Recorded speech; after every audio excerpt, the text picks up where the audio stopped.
అందరికీ welcome to our channel. Previous సెషన్లో మనం కాన్స్టెంట్స్ గురించి తెలుసుకున్నాం కదా. ఇంకెవరైనా చూడకపోతే నేను కింద డిస్క్రిప్షన్లో లింక్ ఇస్తాను. Constants and keywords identifiers variables గురించి కూడా వీడియో చేశాను.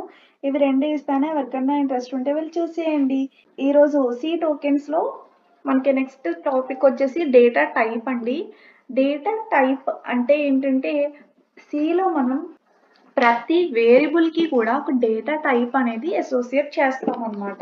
ఇది ఏం చెప్తుంది డేటా టైపు అంటే మనం వేరియబుల్లో ఎలాంటి డేటాని స్టోర్ చేసాము అని చెప్పేదే డేటా టైప్ అంటాం. అంటే ఇంటీజర్ టైపా, లేకపోతే క్యారెక్టర్ టైపా, ఫ్లోటా, డబలా, ఇలా కొన్ని డేటా టైప్స్ అనేవి ఉన్నాయండి. వాటిలో ఎలాంటి డేటా మనం ఇచ్చిన వాల్యూ అని చెప్పేదే డేటా టైప్ అని చెప్తామన్నమాట. సి అనేది స్టాటికల్లీ టైప్డ్ లాంగ్వేజ్. ఆల్రెడీ మనం ఫీచర్స్ చెప్పినప్పుడు చెప్పాం. స్టాటికల్లీ టైప్డ్ అంటే మనకి వేరియబుల్ కంపైలేషన్లోనే వేరియబుల్ యొక్క టైప్ ఏంటి అని చెప్పేసి చెక్ చేస్తుంది. కాబట్టి వేరియబుల్స్ మనం అసైన్ చేసినప్పుడు, డిక్లరేషన్ చేసినప్పుడు మనం కంపల్సరీగా ఇవ్వాల్సింది డేటా టైప్ అండి. మనం వేరియబుల్ ఇచ్చేదాని ముందే మనం డేటా టైప్ ఏమిస్తున్నాం అనేది మెన్షన్ చేసి డిక్లేర్ చేసిన తర్వాత మనం వేరియబుల్ ఇస్తామన్నమాట. ఇది ప్రోగ్రామ్ అంతటికి ఒకటే ఉంటుందండి. మధ్యలో చేంజ్ చెయ్యాలి అనుకుంటే చేంజ్ చేయలేమన్నమాట. It can not be changed.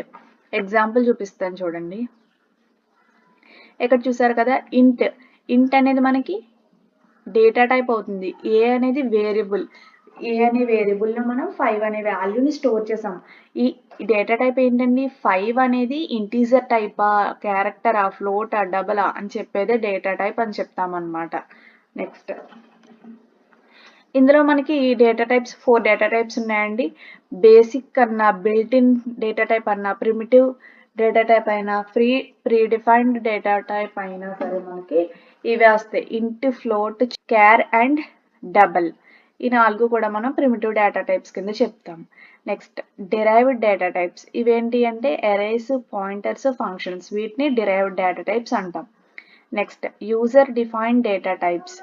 ఈ నెంబర్, స్ట్రక్చర్, యూనియన్, ఈ 3 కూడా మనకి user defined data types. Void data టైప్లో మనకి వాయిడ్ అనేది ఒక డేటా టైప్ అన్నమాట. నెక్స్ట్ వీటి యొక్క ఎక్స్ప్లెనేషన్ చూద్దామండి.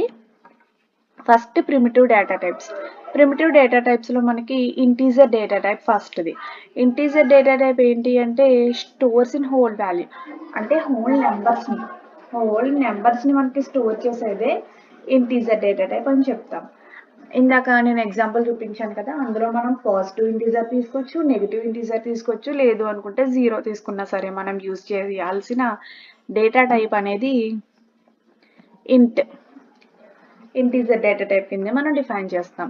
ఇంటీజర్ డేటా టైప్ అని తెలియడం కోసం మనం ఇంట్ అనే కీవర్డ్ మనం డిక్లేర్ చేయడం కోసం యూజ్ చేస్తాం ఇంటీజర్ వేరియబుల్ని. ఫార్మాట్ స్పెసిఫైర్ వచ్చేసి %d అండి. ఈ ఫార్మాట్ స్పెసిఫైర్ ఏంటి అంటే మనం ప్రింట్ స్టేట్మెంట్ ఇచ్చినప్పుడు ఈ %d అనేది ప్రతిదానికి ఇవ్వాలి. ఎందుకు అంటే అది అడ్రస్ని స్టోర్ చేస్తుంది, రీడ్ చేయడం కోసం. ఈ పక్కనున్న d ఏంటి అంటే మనం ఇంటీజర్ డేటా టైప్ ఇచ్చినప్పుడు, వేరియబుల్ని అసైన్ చేసినప్పుడు ఒక వాల్యూ తీసుకున్నాం ఇందాక a=5 అని. 5 అనేది ఏం టైప్ అని చెప్పాం? ఇంటీజర్ డేటా టైప్ అని చెప్పాం కదండి. ఆ ఇంటీజర్ డేటా టైప్ని రీడ్ చేయడం కోసం %d అనే దాన్ని యూజ్ చేస్తాం. Next character data type. Character data type ఏంటంటే సింగిల్ క్యారెక్టర్స్ని స్టోర్ చేయడం కోసం. అంటే ఏ, బి, ఇలా. ఈ 5 అనేది నెంబర్ కిందే తీసుకుంటుంది, కానీ మనం పైన సింగిల్ కొటేషన్స్ ఇచ్చినప్పుడు ఏంటి అంటే లోపల ఏ వాల్యూస్ ఉన్నా లేకపోతే ఆల్ఫాబెట్స్ ఉన్నా ఏదైనా సరే అది స్ట్రింగ్ కిందే తీసుకుంటుందండి, లెటర్ కిందే తీసుకుంటుంది అనమాట. దీనికి మనం క్యార్ అనే కీవర్డ్ని యూజ్ చేస్తాం ఈ క్యారెక్టర్ వేరియబుల్ని డిక్లేర్ చేయడం కోసం. ఫార్మాట్ స్పెసిఫైర్ వచ్చేసి %c, క్యారెక్టర్ కాబట్టి మనకి %c అనేది యూజ్ చేస్తాం. Next float data type. ఈ ఫ్లోట్ డేటా టైప్ ఏంటంటే, ఫ్లోట్ అంటే మనకి డెసిమల్ నెంబర్స్ని స్టోర్ చేస్తుంది. డెసిమల్ నెంబర్స్ని స్టోర్ చేస్తుంది. దీనికి మనం ఫ్లోట్ అనే కీవర్డ్ యూజ్ చేస్తాం అనమాట. ఫ్లోట్కి ఫార్మాట్ స్పెసిఫైర్ వచ్చేసి %f. నేను ఆల్రెడీ %d, %c, %f దీనికోసం ఒక ప్రోగ్రామ్ చెప్పాను కదండి కాన్స్టెంట్స్లో. ఎవరైనా చూడకపోతే ఒకసారి చూడండి, నేను హైలైట్స్లో కూడా ఇస్తాను. Next double data type. Double data type ఏంటి అంటే ఇవి కూడా డెసిమల్ నెంబర్స్ని మాత్రమే స్టోర్ చేస్తుంది, కానీ మోర్ ప్రిసిషన్ అంటే మనకి ఫ్లోటింగ్ డెసిమల్ పాయింట్ ఏంటి అంటే పాయింట్ తర్వాత ఒక 2-3 నెంబర్స్ వరకు మాత్రమే స్టోర్ చేయగలదు. కానీ డబల్ అనేది ఏంటి అంటే మనకి ఎక్కువ నెంబర్స్, ఇక్కడ ఎగ్జాంపుల్ చూడండి 3.5677 ఇలా పెద్ద నెంబర్ ఉంది కదండి, ఇలాంటి పెద్ద డెసిమల్ నెంబర్స్ అనేవి ఎక్కువగా ఉన్నప్పుడు, మోర్ ప్రిసిషన్ అయినప్పుడు మనకి ఈ డబల్ అనే కీవర్డ్ యూస్ చేస్తాం అనమాట. డబల్ డేటా టైప్ అనేది యూస్ చేస్తాము. ఈ డబల్ డేటా టైప్కి డబల్ అనే కీవర్డ్ మనం యూస్ చేస్తాం. ఫార్మాట్ స్పెసిఫైర్ వచ్చేసి %IF అండి. ఓకే, ఇక్కడ మనకి ప్రిమిటివ్ అయింది. Next derived data type. Derived data టైప్లో మనకి ఫస్ట్ అరేస్ అండి. అరేస్ అంటే ఏంటంటే ఒక ఫిక్స్డ్ సైజ్ అనేది ఉంటుందన్నమాట. అంటే మనం ఫర్ ఎగ్జాంపుల్ ఏ నుంచి వన్ నుంచి ఏ అనే వేరియబుల్లో మనం 1 నుంచి 10 నెంబర్స్ స్టోర్ చేయాలి అనుకుంటున్నాం. 1 2 3 4 అలా లైన్గా కంటిన్యూగా చేయాలి అనుకుంటున్నాం. అప్పుడు మనం ప్రోగ్రామ్ అంతట్లోని కూడా ప్రోగ్రామ్ ఇచ్చినప్పుడు A is equal to 1, A is equal to 2, A is equal to 3 ఇలా మనం 10 టైమ్స్ ఎంటర్ చేయాలి అంటే అది కష్టమైన పని. అలాంటప్పుడు మనం అరే అనే దాన్ని యూజ్ చేస్తాం అనమాట. అరే ఏంటి అంటే కంటిన్యూగా ఉన్నప్పుడు సేమ్ డేటా టైప్ అనుకోండి, అవన్నీ కూడా మనం తీసుకున్నవి, ఇప్పుడు తీసుకున్నవి ఏంటి ఇంటీజర్ డేటా టైపే కదా, అన్నీ కూడా మనకి ఇంటీజర్సే. కాబట్టి అలా కంటిన్యూగా మనకి డేటా అనేదాన్ని స్టోర్ చేయాలి అంటే మనం అరే అనేదాన్ని యూజ్ చేస్తాం అనమాట. Fixed size consecutive memory locations having the similar data type అంటాం. సేమ్ డేటా టైప్ ఉన్నవి కంటిన్యూగా మనం స్టోర్ చేయాలి అనుకుంటే మనం యూజ్ చేసేది అరే అండి. ప్రతిదీ ఇచ్చుకోకుండా, ప్రతి నెంబర్ ఇవ్వకుండా అనమాట. దీనికి సింటాక్స్ చూడండి. ఫస్ట్ డేటా టైప్ ఏంటో రాస్తాము, అరే నేమ్ ఏదైతే నేమ్ పెట్టుకున్నామో అరే నేమ్ రాస్తామో, ఇక్కడ సైజ్ ఇస్తామన్నమాట. అంటే ఎక్కడి నుండి స్టార్ట్ చేయాలి మనం, ఎక్కడి వరకు ఎండ్ అవ్వాలి అనేది సైజ్ అనేది ఇచ్చేస్తామన్నమాట. Next pointer.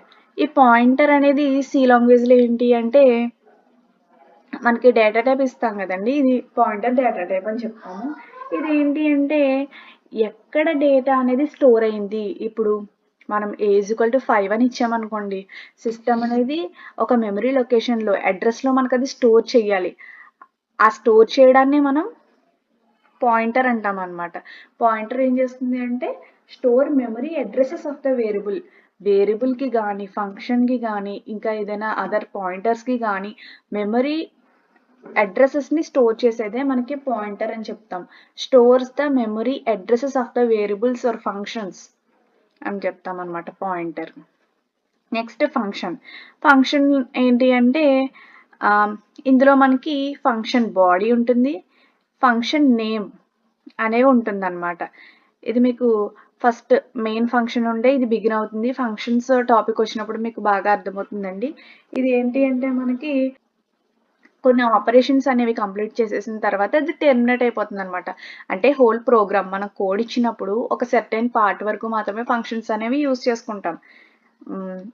అదే ఆ ఫంక్షన్ అనేది యూజ్ అయిపోయిన తర్వాత అది టెర్మినేట్ అయిపోతుంది, ప్రోగ్రామ్ అంతటికి యూజ్ అవ్వదు అనమాట. ఒక సర్టెన్ పార్ట్ వరకు మనం యూజ్ చేసుకుంటాం.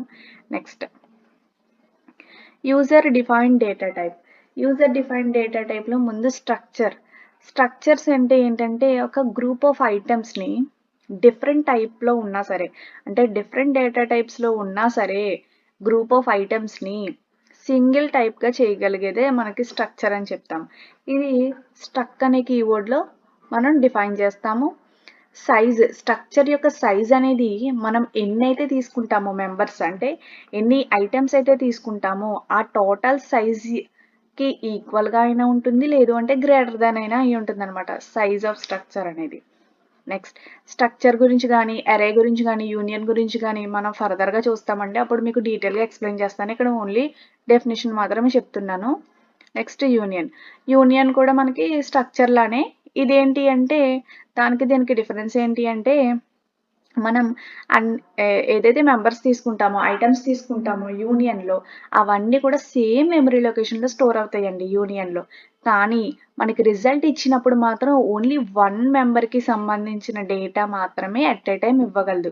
అన్నిట్లికి సంబంధించిన డేటా ఇవ్వలేదు. ఓన్లీ ఒక మెంబర్‌కి సంబంధించిన డేటా మాత్రమే ఇవ్వగలదనమాట. ఓకే. ఇది మనకి యూనియన్ కీవర్డ్‌తో డిక్లేర్ చేస్తాం. నెక్స్ట్ ఈనం. ఎన్యూమరేషన్ అన్న ఈనం అన్న ఒకటే అనమాట. షార్ట్ కట్ కీ వచ్చేసి ఈనం అని చెప్తాము. ఏంటి అంటే మనం కస్టమ్ డేటా టైప్స్‌ని క్రియేట్ చేసుకోవాలి అనుకుంటే ఈనం అనే దాన్ని యూజ్ చేస్తామన్నమాట. అంటే ఈనం ఏం చేస్తుందంటే సింప్లిఫై చేస్తుంది. ప్రోగ్రామ్ అనేది మోర్ రీడబుల్ చేయడం కోసం సింప్లిఫై చేసి మనకి చూపిస్తుందన్నమాట. ఈనం అనే కీవర్డ్ యూజ్ చేస్తాం ఎన్యూమరేషన్‌ని డిక్లేర్ చేయడం కోసం. Next void data type. Void data type మనం వాయిడ్ ఇచ్చినప్పుడు it returns nothing. A value కూడా రిటర్న్ అవ్వదన్నమాట. మనం ఫంక్షన్స్ యూజ్ చేసినప్పుడు వాయిడ్ అనేది యూజ్ చేస్తే మనకి రిటర్న్ అనేది ఏది అవ్వదు. అంటే మనం మెయిన్ ప్రోగ్రామ్ యూజ్ చేసినప్పుడు వాయిడ్ మెయిన్ అని ఇచ్చామనుకోండి, కింద మనం రిటర్న్ వాల్యూ మనకి ఏది రాదు. అదే ఇంట్ మెయిన్ ఇలాంటివి ఇచ్చినప్పుడు కింద మనం రిటర్న్ జీరోనే రిటర్న్ చేయమని చెప్పి మనం ఇవ్వాల్సి ఉంటుందన్నమాట వాయిడ్. ఇవ్వడం వల్ల యూజ్. దట్స్ ఇట్ అండి. రిమైనింగ్ నెక్స్ట్ మనం రేంజ్ డేటా టైప్స్ యొక్క రేంజ్ అండ్ 1 ప్రోగ్రామ్ ఎగ్జాంపుల్ కూడా చూసేద్దాము. ఈ రోజైతే ప్రస్తుతానికి సెషన్‌లో వాటి యొక్క డెఫినిషన్స్ తెలుసుకున్నారు కదా డేటా టైప్స్ గురించి. రిమైనింగ్ కంటిన్యూషన్ అనేది నెక్స్ట్ సెషన్‌లో చూద్దాం. Thank you for watching. Subscribe.